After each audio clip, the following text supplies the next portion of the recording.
Good day, my name is Nicola, and in this video I will be explaining the properties of radicals.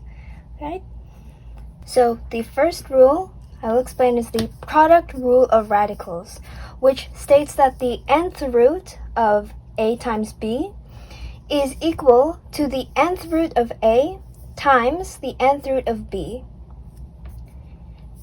And then we have the quotient rule of radicals, that states that the nth root of a over b is equal to the nth root of a over the nth root of b, assuming that the nth root of a and the nth root of b exist. What it means by this is that assuming that the nth root of a and the nth root of b are both real numbers. They are not imaginary numbers. So our first example of the product rule for radicals is the square root of 27.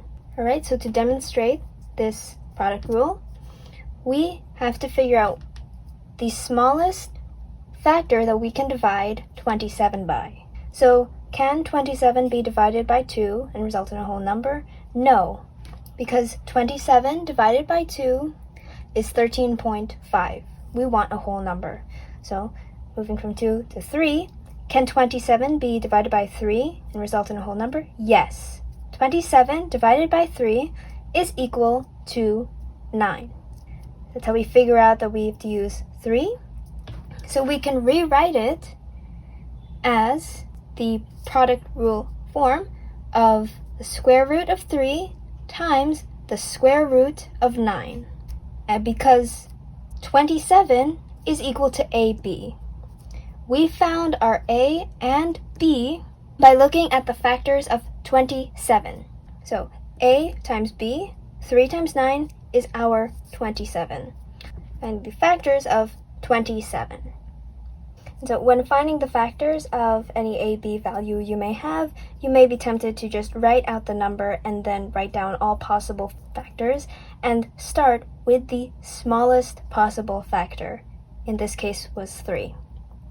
So now we have the square root of 3 times the square root of 9, but the square root of 9 is equal to a whole number. The square root of 9 is equal to 3. So in our equation we can substitute square root of 9 with 3. Okay, so writing that down here, it becomes 3 times the square root of 3. We've taken the 3 from square root of 9 and substituted with 3, and we multiply that by the remaining part of our equation, square root of 3, which is then written down as 3 root 3. So that is our final answer for the square root of 27, 3 root 3. So let's look at another example for the product rule in radicals. So this is the cube root of 68. 68 is equal to our AB.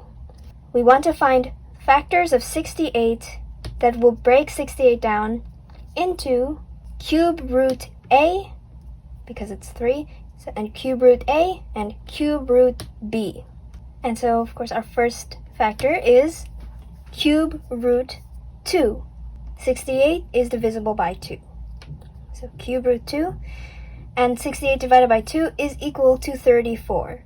So we have broken down 68, which is our AB, into root A, 2, and our root B, 34. But we can break down this radical further. 34 is also divisible by 2. So we can apply the same product rule of radicals to 34, which we have done by bringing it down here. So cube root 2 is written down here, and the cube root 2 we get from 32 is written over here. 32 divided by 2 is equal to 17. So that leaves us with cube root 2 times cube root 2 times cube root 17. Again, we got this first cube root 2 by finding the smallest factor of 68 other than 1.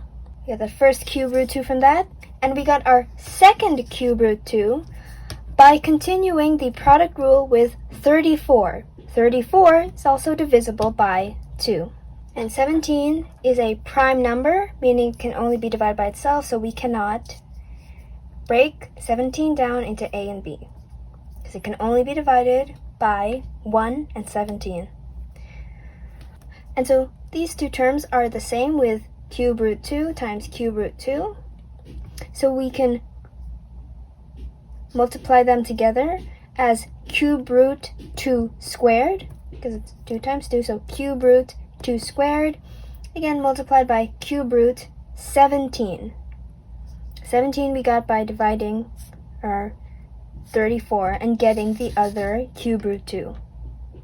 And we can solve cube root 2 squared by writing out 2 squared, which is 4.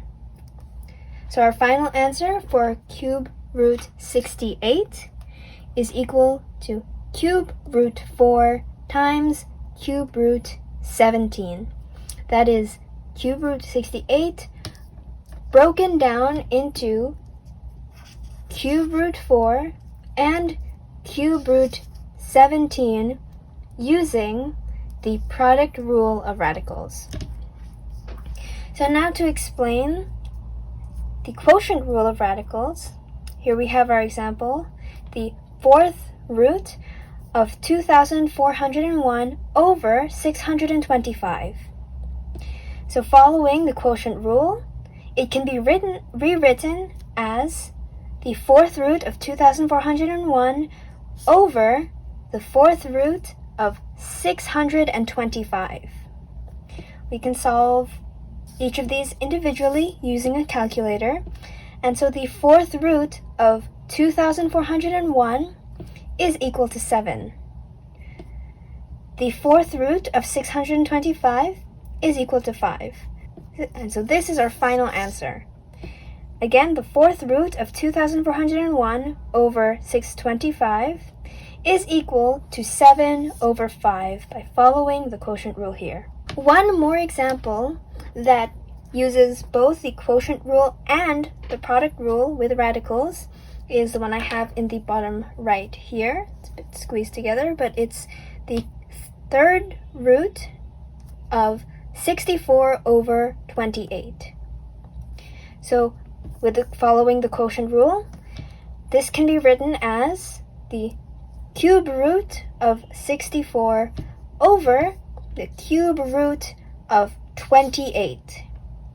Alright, so the cube root of 64 can easily be solved as the whole number 4.